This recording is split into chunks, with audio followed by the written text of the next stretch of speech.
Satu pertanyaan yang sangat menarik di pikiran saya ketika membaca tentang gempa bumi Rusia di akhir bulan Juli adalah mengapa gempa bumi yang begitu besar, 8,8 skala Richter, dan dianggap sebagai gempa bumi ke-6 terbesar di dunia, tetapi korban yang jatuh, korban meninggal hanya begitu sedikit sekali, bahkan tidak ada catatan tentang korban meninggal. Ada beberapa korban luka, tetapi itu pun hanya luka ringan.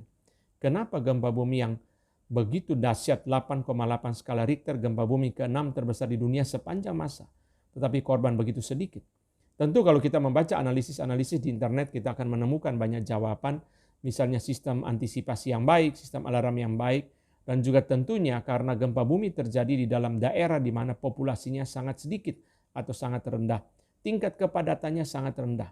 Kalau kita tanya kepada ChatGPT, berapa tingkat kepadatan di Kamchatka, daerah Kamchatka di mana terjadi gempa bumi di Rusia itu, maka akan dikatakan bahwa daerah Kamchatka itu adalah salah satu daerah yang paling jarang penduduknya, paling rendah kepadatan penduduknya.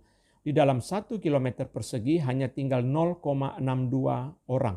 Bayangkan dalam 1 kilometer kali 1 kilometer tidak sampai 1 orang yang tinggal. Artinya kurang lebih 2 kilometer persegi, 2 kilometer kali 2 kilometer hanya tinggal 1 orang. Di sini kita belajar sesuatu bahwa bahaya itu terjadi sangat bergantung dengan setting.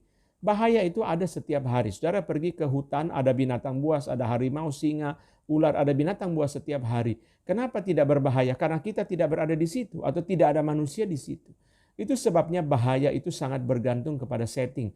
Sesuatu itu berbahaya tergantung kita ada di situ atau tidak ada di situ. Kita menonton di internet bagaimana harimau bertengkar dengan buaya, bagaimana macan tutul berperang dengan buaya. Kita nonton itu sebagai satu tontonan, tapi kita tidak ada di situ. Demikian pula dengan uang misalnya. Di sini kita melihat bahwa setting itu sangat penting. Uang 1 triliun itu bernilai kalau kita berada di kota-kota besar, di mana banyak manusia yang mengerti nilai daripada uang 1 triliun rupiah. Tapi kalau kita berada di dalam hutan belantara, uang 1 triliun tidak ada nilainya.